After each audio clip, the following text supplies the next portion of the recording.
My name is B. My mother had suffered from many illnesses ever since the day she gave birth to me. Although she lived a prosperous and comfortable life, she constantly had to endure many painful diseases.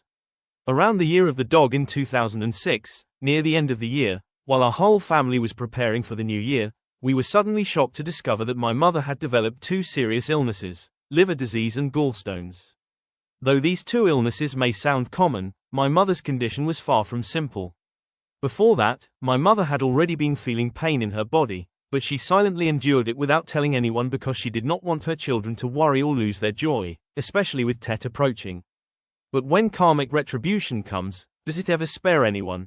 As Tet drew near, my mother's illness worsened. She suffered in agony. By the time everyone realized how serious it was, her condition had become extremely severe. Many times it seemed she was close to leaving this world. On top of that, her gallstones made it impossible for her to eat anything. Every time she ate, the pain in her gallbladder became unbearable. We quickly brought her to the hospital for examination. After 2 thorough checkups, the hospital concluded that she had severe liver disease, and there were 5 gallstones in her gallbladder, the largest measuring 3 centimeters. The hospital prescribed medicine, and we brought her home for treatment. That evening, while the family was happily having dinner together, my mother's pain suddenly returned. I saw her crying because the pain was so unbearable. My older brother and I helped her upstairs to lie down, while my father called a doctor to come examine her at home. After the doctor finished examining her, he asked to speak privately with my father and said, "Her illness is progressing in a very bad direction. I'm afraid she may not survive. Your family should prepare yourselves. I'm very sorry." After hearing the doctor's words, it felt as though the whole world collapsed on my family. What pain could be greater than losing a loved one, especially right during the Tet holiday? My mother was suffering terribly and seemed completely exhausted. Watching her tormented by pain made my heart ache deeply. What could I do to help her? That question kept repeating in my mind, and suddenly I remembered the Medicine Buddha Sutra, one of the foremost scriptures for praying for healing. I thought to myself, medicine cannot heal my mother, but the Buddha's Dharma will surely respond and save her.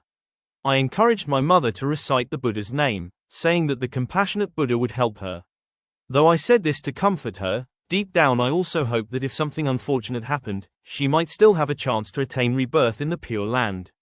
If my mother's karmic ties to this world had ended and her karma had ripened, then I hoped Medicine Buddha would help her attain rebirth in the Pure Land. But if she still had some blessings left, then perhaps Medicine Buddha would help her overcome this disaster.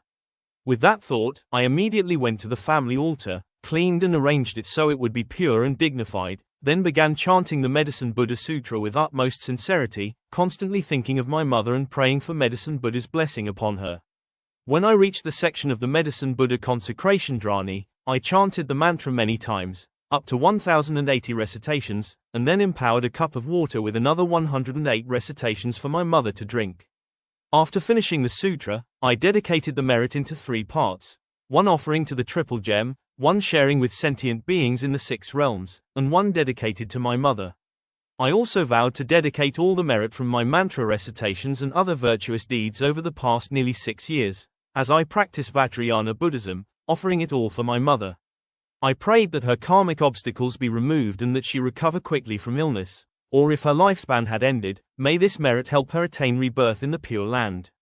After more than 2 hours of chanting mantras and reciting the Medicine Buddha Sutra, I brought the empowered cup of water downstairs and said to my mother, "Mom, drink this water. This is Medicine Buddha's blessed water. After you drink it, you'll feel better." My mother struggled to sit up through her exhaustion and drank the entire cup. Then she lay down and gradually drifted off while still being tormented by pain. That night it was my turn to stay by her side in case she needed anything, but before long, I accidentally fell asleep. Early the next morning, I woke up startled when I heard movement in the room. Opening my eyes, I saw my mother walking around normally like a healthy person. She was even holding a cup of warm water she had just poured and offered it to me to drink. I was truly shocked. Could this be real? Just a few hours earlier, she had been in terrible pain. I asked her how she felt, and she said she no longer felt any pain. Then she told me, "Last night, while I was lying there, I couldn't sleep because the pain was too intense. I was only half asleep when I saw a white light, sometimes hazy, sometimes crystal clear. Within that light, I saw two people dressed entirely in white, and they gave off a fragrant scent. Each held a white lotus flower in their hands. They walked toward me and placed the lotus flower on my stomach, like this, then slowly disappeared. At that moment, I woke up and felt my body become light and free of pain. After hearing her story, I was overwhelmed with joy and amazement. Recalling the scriptures and her description, I believed those two figures were likely Medicine King Bodhisattva and Supreme Medicine Bodhisattva. I told my mother to return to the hospital for another examination. So at 9 a.m. that morning, my father took her back for a full checkup. The results were beyond the doctor's expectations. Joy burst through our family. The doctors were astonished that my mother's liver had recovered dramatically. They looked at each other in disbelief. As for the 5 gallstones in her gallbladder, now only one remained, and it had shrunk to just 1.4 centimeters. The doctors said if she agreed, laparoscopic surgery could remove it in just 15 minutes, or she could take medicine gradually to dissolve it. My mother chose laparoscopic surgery. The procedure took place 3 hours later. Just 1 hour after surgery, she woke up completely alert and even had enough strength to smile and talk. It truly was an inconceivable miracle of Medicine Buddha Tathagata. From that day onward, all of my mother's previous illnesses disappeared completely. If she gets sick now, it is only with minor things like a cold or runny nose.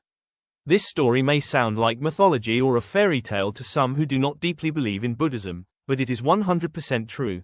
It happened directly to my family. If people place their faith wholeheartedly in the Triple Gem, they will receive wondrous and unimaginable spiritual responses from the Buddha's Dharma. My mother was not the first, nor the only one to receive such blessings. Many people have practiced and achieved similar results. I hope that after reading my mother's story, you will develop faith in Medicine Buddha and strengthen your deep trust in the Buddha's Dharma.